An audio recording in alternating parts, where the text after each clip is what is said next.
ಪವನಣ್ಣ ಪವನಣ್ಣ ಒಂದು ನಿಮಿಷ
ಪವನಣ್ಣ ಒಂದು ನಿಮಿಷ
ಸ್ವಲ್ಪ ಹಿಂದಕ್ಕ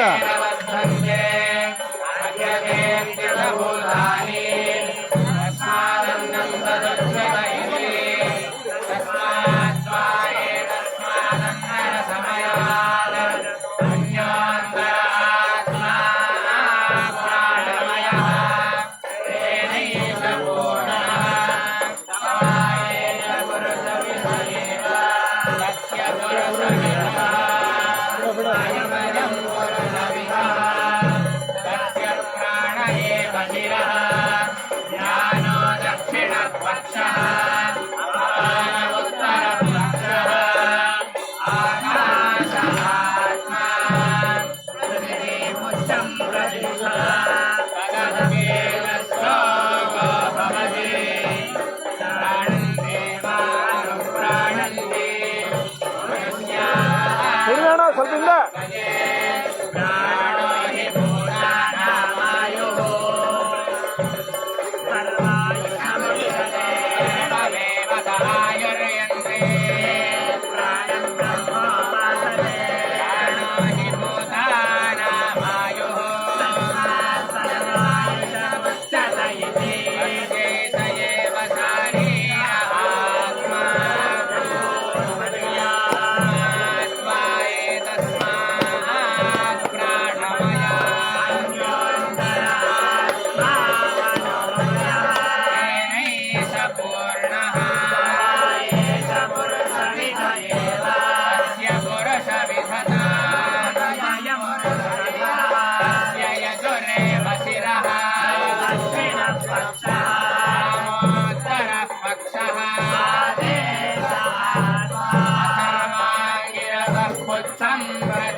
ಆಚಾರ್ಯರಾದ ತ್ರೈಲೋಕ್ಯ ಗುರುಗಳಾಗಿರ್ತಕ್ಕಂತಹ ಶ್ರೀಮದ್ ಆಚಾರ್ಯರ ಪ್ರಪ್ರಥಮ ಶಿಷ್ಯರು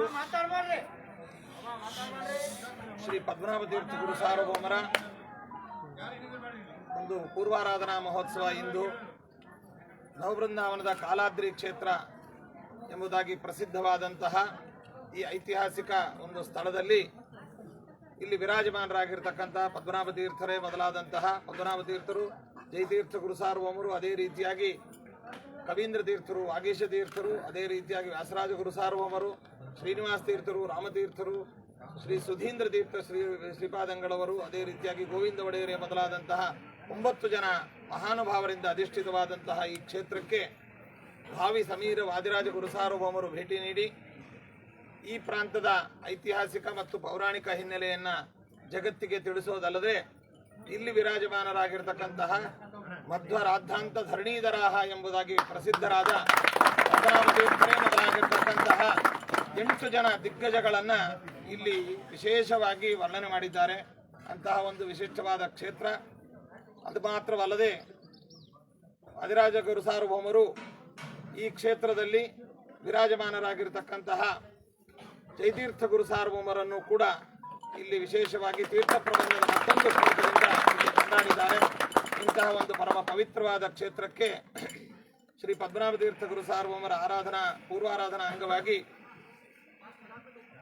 ಉಡುಪಿಯ ಅಷ್ಟಮಠಗಳಲ್ಲಿ ಶ್ರೀ ವಿಷ್ಣುತೀರ್ಥ ಸಂಸ್ಥಾನವಾಗಿರ್ತಕ್ಕಂತಹ ವಾದಿರಾಜ ಗುರು ಸಾರ್ವಭೌಮರ ಪೀಠದ ಸದ್ಯದ ಪೀಠಾಧಿಪತಿಗಳಾದಂತಹ ವಿಶ್ವವಲ್ಲಭ ತೀರ್ಥ ಶ್ರೀಪಾದಂಗಳವರನ್ನ ನಾವು ಅತ್ಯಂತ ಆದರದಿಂದ ಅಭಿಮಾನದಿಂದ ಇಲ್ಲಿ ಅತಿಥಿಗಳಾಗಿ ಆಗಮಿಸಬೇಕೆಂತ ನಾವು ಕೇಳಿಕೊಂಡಾಗ ಅವರು ನಮ್ಮ ಆದರದ ಆಹ್ವಾನಕ್ಕೆ ಒಂದು ಹೋಗೊಟ್ಟು ಇಂದಿಲ್ಲಿ ಅವರ ತುಂಬ ಕಾರ್ಯ ಒತ್ತಡಗಳಿದ್ರು, ಬೇರೆ ಬೇರೆ ಪೂರ್ವಯೋಜಿತ ಕಾರ್ಯಕ್ರಮಗಳಿದ್ರೂ ಕೂಡ ಅದನ್ನೆಲ್ಲವನ್ನು ಬದಿಗೊತ್ತಿ ಈ ಕ್ಷೇತ್ರಕ್ಕೆ ಆಗಮಿಸಿದ್ದು ನಮಗೆ ಮತ್ತೊಮ್ಮೆ ವಾದಿರಾಜ ಗುರು ಸಾರ್ವಭೌಮರೇ ಈ ಕ್ಷೇತ್ರಕ್ಕೆ ವಿಶ್ವವಲ್ಲಭರ ರೂಪದಿಂದ ಇಲ್ಲಿ ಬಂದಿದ್ದಾರೆ ಎಂಬುವಂತಹದ್ದು ಮತ್ತು ಇಲ್ಲಿಯ ಎಲ್ಲ ವಾದಿರಾಜ ಗುರು ಸಾರ್ವಭೌಮರು ತಿಳಿಸಿಕೊಟ್ಟಂತಹ ಎಲ್ಲ ಇತಿಹಾಸಕ್ಕೆ ಮತ್ತೊಮ್ಮೆ ಈ ಸಮಾವೇಶ ಮತ್ತು ಈ ಕಾರ್ಯಕ್ರಮ, ಈ ಪೂರ್ವಾರಾಧನೆ ಇದು ಸಾಕ್ಷಿಯಾಗಿದೆ ಅಂತ ನಾವು ಈ ಸಂದರ್ಭದಲ್ಲಿ ಭಾವಿಸ್ತೇವೆ.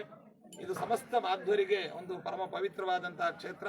ಈ ಕ್ಷೇತ್ರದಲ್ಲಿ ನಾವೆಲ್ಲ ಬಂದು ಸಾಧನೆಯನ್ನು ಮಾಡಿಕೊಳ್ಬೇಕು, ಉಪಾಸನೆಯನ್ನು ಮಾಡಬೇಕು. ಜೊತೆಯಲ್ಲಿ ಇಲ್ಲಿ ಅಧಿಷ್ಠಿತರಾದಂತಹ ಮಹಾನುಭಾವರಾದ ಪದ್ಮನಾಭ ತೀರ್ಥರು, ಜಯತೀರ್ಥ ಗುರು ಸಾರ್ವಭೌಮರು, ವ್ಯಾಸರಾಜ ಗುರು ಸಾರ್ವಭೌಮರೇ ಮೊದಲಾದಂತಹ ಅವರ ಗ್ರಂಥಗಳ ಅಧ್ಯಯನ, ಅಧ್ಯಾಪನ, ಪಠನ, ಪಾಠನ, ಪಾರಾಯಣಾದಿಗಳು, ಜೊತೆಯಲ್ಲಿ ಸಿದ್ಧಾಂತದ ವಿಶೇಷವಾದ ಪ್ರಮೇಯಗಳನ್ನು ಜಗತ್ತಿಗೆ ಸಾರಬೇಕು. ಮತ್ತೆ ಪುರಂದರದಾಸರೇ ಮೊದಲಾಗಿರ್ತಕ್ಕಂಥ ಜ್ಞಾನಿ ವರೇಣ್ಯರು ಇಲ್ಲೆಲ್ಲ ಬಂದು ಓಡಾಡಿದ್ದಾರೆ. ಇಂತಹ ಒಂದು ಕ್ಷೇತ್ರದ ಪಾವಿತ್ರತೆಯನ್ನು ಕಾಪಾಡಬೇಕು, ಸೌಹಾರ್ದತೆಯನ್ನು ಬೆಳೆಸಬೇಕು. ಜೊತೆಯಲ್ಲಿ ಸಮಸ್ತ ಮಾಧ್ವರು ಕೂಡ ಸಂತೋಷದಿಂದ ಇಲ್ಲಿ ಸಮ್ಮಿಳಿತರಾಗಿ ಪೂಜಾರಾಧನೆಗಳನ್ನು, ಸೇವೆಯನ್ನು ಮಾಡುವಂತಹ ಒಂದು ಕಾಲವನ್ನು ಹರಿವಾಯ ಗುರುಗಳು ಶೀಘ್ರದಲ್ಲಿ ಅನುಗ್ರಹಿಸಲಿ. ಯಾವುದೇ ತರಹದ ವೈಷಮ್ಯಗಳು, ತೊಂದರೆಗಳು ಮತ್ತೆ ಒಂದು ಮನಸ್ತಾಪಗಳಿಲ್ಲದಂತೆ ಈ ಕ್ಷೇತ್ರದಲ್ಲಿ ಎಲ್ಲರೂ ಕೂಡ ಸಮ್ಮಿಲಿತರಾಗಿ ಆರಾಧನೆ, ಪೂಜೆ ಇತ್ಯಾದಿಗಳನ್ನು ಮಾಡುವಂತಹ ಸೌಭಾಗ್ಯವನ್ನು ಹರಿಗುರುಗಳು ಕರುಣಿಸಲಿ ಅಂತ ನಾವು ದೇವರಲ್ಲಿ ಪ್ರಾರ್ಥಿಸ್ತೇವೆ. ಮತ್ತೆ ಇಂದು ಮತ್ತೊಬ್ಬ ಮಹಾನುಭಾವರಾದಂತಹ ಸೋದೆ ವಾದಿರಾಜ ಮಠದ ಪರಂಪರೆಯಲ್ಲಿ ಬಂದಿರತಕ್ಕಂಥ ವೇದವೇದ್ಯರ ಆರಾಧನಾ ಮಹೋತ್ಸವದಿಂದಾಗಿದೆ. ಹಾಗಾಗಿ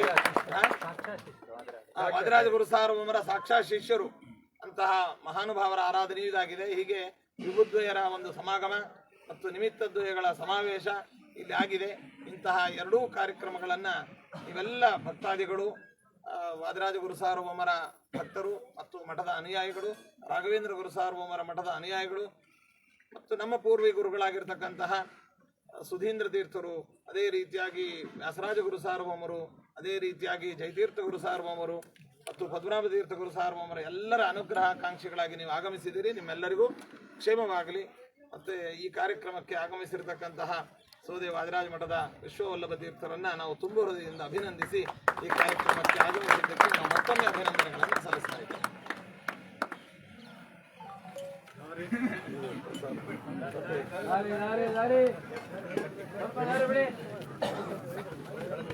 ಅಲ್ಲಿ ಮಾತಾಡ್ತಾರೆ, ಅಲ್ಲಿ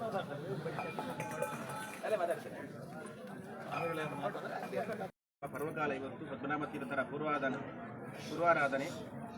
ಅದೇ ರೀತಿಯಾಗಿ ನಮ್ಮ ಮಠದ ಪರಂಪರೆಯಲ್ಲಿ ಬಂದಂತಹ ವೇದವೇದ್ಯ ತೀರ್ಥರ ಆರಾಧನೆ ಕೂಡ ಹೌದು, ವಾದಿರಾಜರ ಸಾಕ್ಷಾತ್ ಶಿಷ್ಯರ ಆರಾಧನೆ ಇವತ್ತು. ಹಾಗಾಗಿ ಈ ಇಬ್ಬರು ಮಹಾಗುರುಗಳ ಆರಾಧನೆಯ ಪರ್ವಕಾಲವನ್ನು ನಾವು ಎಲ್ಲಿ ಆಚರಿಸಬೇಕು ಅಂತ ನಾವು ಯೋಚನೆ ಮಾಡ್ತಾ ಇದ್ದಾಗ ಪದ್ಮನಾಭ ತೀರ್ಥರ ಸನ್ನಿಧಿಯಲ್ಲಿ, ಜಯತೀರ್ಥರ ಸನ್ನಿಧಿಯಲ್ಲಿ ಮಾಡಬೇಕು ಅಂತೇಳಿ ಭಗವಂತ ಗುರುಗಳು ಹಾಕಿಕೊಟ್ಟಂತಹ ಸಂಕಲ್ಪ ಅಂತ ಭಾವಿಸ್ತೇವೆ.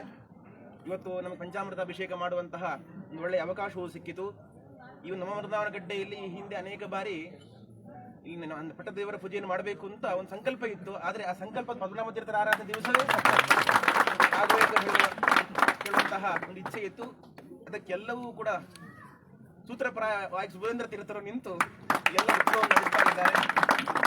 ಈಗ ನಮ್ಮ ವೃಂದಾವನಗಡ್ಡೆಯಲ್ಲಿ ಒಬ್ಬರು ಟೀಕಾಚಾರ್ಯರಲ್ಲ, ಇಬ್ಬರು ಟೀಕಾಚಾರ್ಯರಿದ್ದಾರೆ. ಅಂತಹ ಪ್ರಾಚೀನ ಟೀಕಾಚಾರ್ಯರು ನಮ್ಮ ಪದ್ಮನಾಭ ತೀರ್ಥರು ಹಾಗೆ ಜಯತೀರ್ಥರು ಇರುವರ ಸನ್ನಿಧಾನ ಇರುವಂತಹ ಈ ಒಂದು ಆಚಾರ್ಯರ ಸಿದ್ಧಾಂತವನ್ನು ಬಹಳ ಎತ್ತರಕ್ಕೆ ಕೊಂಡೊಯ್ಯುವಂತಹ ಇರುವರು ಮಹಾನ್ ಭಾವರು, ಪ್ರಾಚೀನ ಟೀಕಾಕಾರರು ಇವರ ಸನ್ನಿಧಾನ ಇರುವಂತಹ ಈ ಕ್ಷೇತ್ರದಲ್ಲಿ ನಾವೆಲ್ಲ ಸೇರಿದ್ದೇವೆ. ನಮಗೆ ಈ ಕ್ಷೇತ್ರಕ್ಕೆ ಬರಲಿಕ್ಕೆ ಬಹಳ ಸಂತೋಷ ಆಗಿದೆ. ಸುಭೇಂದ್ರ ತೀರ್ಥರ ಈ ಆಹ್ವಾನದಿಂದಾಗಿ ನಮಗೆ ಈ ಒಂದು ಸನ್ನಿಧಾನದಲ್ಲಿಯೂ ಕೂಡ ನಮ್ಮ ಸಂಸ್ಥಾನ ದೇವರ ಪೂಜೆಯನ್ನ, ಭೂವರಾಹ ದೇವರ, ಹೈಗ್ರೀವ ದೇವರ, ವೇದವ್ಯಾಸ ದೇವರ, ರಾಜರ ಪೂಜೆಯನ್ನ ಈ ಸನ್ನಿಧಾನದಲ್ಲಿ ಮಾಡುವಂತಹ ಒಂದು ದೊಡ್ಡ ಅವಕಾಶ ಸಿಕ್ಕಿದೆ. ಇವತ್ತು ಪದ್ಮನಾಭ ತೀರ್ಥರು, ಜಯತೀರ್ಥರೇ ಮೊದಲಾದಂಥ ಎಲ್ಲ ಮಹಾನುಭಾವರು ಕೂಡ ಬಹಳ ಸಂತೋಷದಿಂದ ಇದ್ದಾರೆ ಅಂತ ಭಾವಿಸ್ತೇನೆ ನಾನು. ಯಾಕಂದರೆ ವಾದಿರಾಜರು ಈ ಹಿಂದೆ ಬಂದು ಹೋದಂತಹ ಇತಿಹಾಸವನ್ನು ನಾವೆಲ್ಲ ಕೇಳಿದ್ದೇವೆ. ಬಹುಶಃ ವಾದಿರಾಜರು ಇವತ್ತು ಇಲ್ಲಿ ಬಹಳ ಸಂತೋಷ ಪಟ್ಟಿರ್ತಾರೆ. ನಾನು ಇವತ್ತು ಈ ನವವೃಂದಾವನ ಗಡ್ಡೆಗೆ ಬಂದು ಈ ತೀರ್ಥರ ವರ್ಣನೆಯನ್ನು ಮಾಡಿ ಸಾರ್ಥಕ ಆಗಿದೆ ಅಂತ ಹೇಳಿ ಹಾಗಾಗಿ ಎಲ್ಲ ಭಕ್ತರಿಗೂ ಕೂಡ ದೇವ ಸದ್ಬುದ್ಧಿಯನ್ನು ನೀಡಲಿ. ಈ ನಮ್ಮ ಮಾತು ಸಮಾಜ ಒಗ್ಗಟ್ಟಾಗುವಂತೆ ಎಲ್ಲ ಮಹನೀಯರು ಕೂಡ ಅನುಗ್ರಹ ಮಾಡಲಿ. ನಾವು ಕೂಡ ದೇವರು ವಿಶೇಷವಾಗಿ ಪ್ರಾರ್ಥನೆ ಮಾಡ್ತೀವಿ.